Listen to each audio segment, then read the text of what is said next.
ሰሞኑን ፈረጃ የሚል ወሬ መስማት ፍርጃ ሆኖብናል።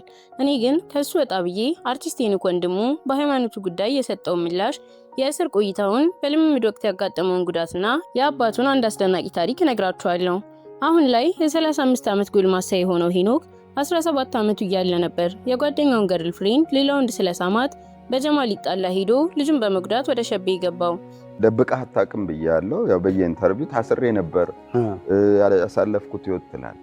ዲቴሉ ላይ ብዙ ላንገባ እንችላለን፣ ግን ሰዎች የሚማሩበት ነገር ውስጡ ካገኙ ምናልባት ምንድን ነበረ ወደ እስር ቤት የወሰደ ምክንያት?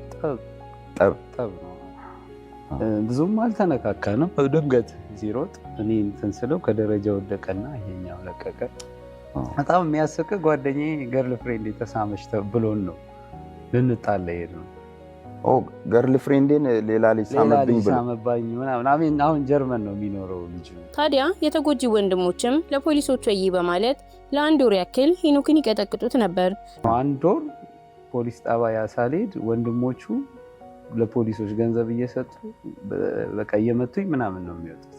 ከዚያም ለ3 ዓመታት በእስር ቆይቷል። ያኔ ነበር በጉልበቱ ይመካ የነበረው ልጅ ብዙ ነገር የተማረው። ፍርድ ቤት ቀረብኩ። በወሩ ልብሴን አውላልቄ ምናምን ይኸው ክቡር ዳኛ አተ ወጠጤ ልብስህን አድርግ ምናምን አለ ዳኛ። በጊዜው የነበረው ዳኛ ምንም የማይሆን ነገር አልኩኝ። በጣም አግሬሲቭ ሆንኩ ምናምን ችሎት በመዳፈር ምናምን። ዛሬ በኋላ ችሎት 3 ዓመት እንጂ የጠቡ ብቻ ያኔ እኮ ምንም አንድ ወር በጣም በዛ ከተባለ 6 ወር ምናምን ነው የምትታሰረው። ሄኖክ 21 ዓመቱ እያለ ነበር ከጓደኞቹ ጋር ወደ ጭፈራ ቤት ሄዶ የልጁን እናት ሊያን ያገኛት። በሰዓቱ እሷ ከጀርመን ሀገር ለቫኬሽን መታ ነበር። በጣም የሚገርመን ነገር ልንገር። ልክ ተመርቄ ምናምን ኢሉዥን የሚባል ጭፈራ ቤት ምናምን በቃ ጓደኞቼ ምናምን ይዘውኝ የገቡ ሊዲያ አገኘዋት። የልጄን እናት ተዋወቅን። ከጀርመን እሷ ቫኬሽን መታ ምናምን ተዋወቅን ምናምን። ድንገት በ21 ዓመቴ ልጅ ወልጄ ቁጭ። አሁን ልጁ ጀርመን ሀገር ከእናቷ ጋር እየኖረች ሲሆን እሁድ ሰይፉ ሾው ላይ ቀርቦ አብሬያት ለመኖር አልታደልኩም ሲል ስላላሳደጋትም ይቅርታውን አቅርቧል። ምን አየባት ፊልም ተውኔት ላይ ወደ አንተ የመምጣት ነገር? አይገርምም? አብሬያት አልኖርኩም። አታውቅም? ይቆጨኛል እውነት።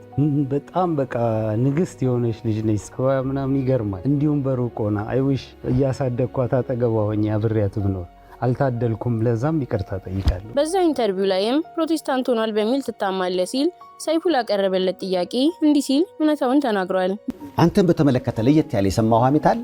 ኧረ ብዙ። ያው እቺ ያልኩ ነገር ነው። የላይኳና የፎሎወሯ ጉዳይ ያጓጓል ይመስለኛል። አላውቅም። እኔ ታለንት አከብራለሁ ብያለሁ። አሁን ጊዜው አርቲስቱ አዳራሽ ውስጥ ፎቶ መነሳት የማይችልበት ጊዜ ላይ ነው ያለን። በአንዴ ነው እምነትህን የሚያስቀይሩ። ጴንጤ ሆነ ይሉሃል። መጀመሪያ ምን እንደሆንክ እኮ ሁሉ አያውቁም። ገብቶሃል? እኔ ጽጌ የሰጠችኝ እምነት፣ ቢሌ ወንድሙ ማሙ የሰጠኝ እምነት ኦርቶዶክስ ነው። አያቴ ዘነቡ የሰጠችኝ ኦርቶዶክስ ነው። እንዲህ ነኝ ብዬ ላስገርምህ አይደለም። እኔ እምነት መቀየር ሳይሆን የከበደኝ ወደ እምነቴ መጠጋት ነው። ሰነፍ ነኝ እምነቴ ላይ ስንፍና እንጂ ያለብኝ እምነቴ መቀየር አይደለም። ቢሌ እያለ የሚጠራው አባቱ ከ42 ዓመት በፊት በጦርነት እግሩን በጥይት ተመቶ ይቆረጥ ተብሎ ነበር። በሰዓቱ አሻፈረኝ በማለቱ ያኔ መቆረጥ የነበረበት እግር ከ42 ዓመት በኋላም ቢሆን አልቀረለትም። ለኔ ጋሽ ቢሌ በጣም ያላየው ነገር የለም። በ28 ዓመቱ እግርህ ይቆረጥ ተብሎ ነበር። በምን ምክንያት? በሶማሌና ኢትዮጵያ ጦርነት ዘምቶ ቀኝ እግሩን በጥይት ተመቶ ማለት ነው። ኩባይ ነበረች ዶክተሯ። ዞር በይኔ እግሬን አትቆርጭኝም ምናምን ብሎ ጥይቱን አስወጣ ምናምን። እኛ ተወለድን ምናምን። ዛሬ ዶክተሩ ከ42 ዓመት በፊት ነበር ይሄ እግር መቆረጥ የነበረበት፣ በጣም ጎበዝ ነህ ብሎ አሁን 2 ወር በፊት ቀኝ እግሩ ተቆረጠ። ሄኒ ወደ ትወናው ባይገባ ምን አይነት ህይወት ሊኖረው እንደሚችል እንዲህ ሲል ተናግሯል። አሁን የፊልም ተዋናይ ባትሆን ሄኒ ምን ሊሰራ ይችላል? አይገርምም? አላውቅም። እኔ ከዛ በፊት በጣም ቅጣ ያጣው ልጅ እንደነበርኩ ነው የማውቀው። ነግረኸኛል ባለ? አዎ፣ ምናልባትም ላልፍ እችል ነበር። በጣም አስቸጋሪ ልጅ ነበርኩ። አሁንም ቢሆን ይህ ወጣት የጀመረውን ፊልም ዳር ለማድረስ የገጠመው የገንዘብ እጥረት ሳይበግረው ድጋፍ በማሰባሰብና የሰዎችን ፊት በማየት ስራውን ለመቀጠል ተገዷል። በልምምድ ወቅትም ጥርሱ ላይ ጉዳት ደርሶበት ነበር። ያው ፈረጃ ያልከተተኝ ነገር የለም አይደለ? ኦልሞስት 5 ደቂቃ በቃ መከላከል ነው። ብዙ ፓንቾች ይሰነዘሩባል፣ መከላከል።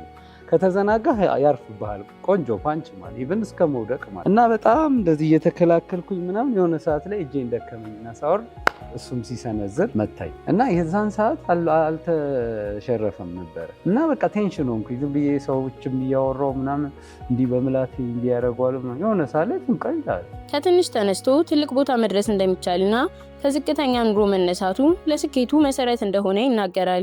ሊነጋ ሲል ይጨልማል አይደለም የሚባለው። እኔ በህይወቴ ብዙ ውጣ ውረዶችን አልፌያለሁ። ማለት ከዝቅተኛ ቤተሰብ የመጣው ልጅ ነኝ እና ራሴን ለማሸነፍ ብዙ ነገሮችን ኢቭን መኪና አጥቤያለሁ፣ መኪና ጠብቄያለሁ፣ ብዙ ሪስክ ያላቸው ስራዎችን ሰርቻለሁ፣ በብዙ ውጣ ውረዶች አልፌያለሁኝ እና ዛሬ ላለሁበት ማንነት እነዚህ ነገሮች ጠቅመውኛል። ለኔ ንብረቱን እስከ መሸጥ ኪሎውን እስከ መቀነስና ለቀናት እንቅልፍ እስከ ማጣት የደረሰበት ፊልምም ከ2 ወር በኋላ ይለቀቃል።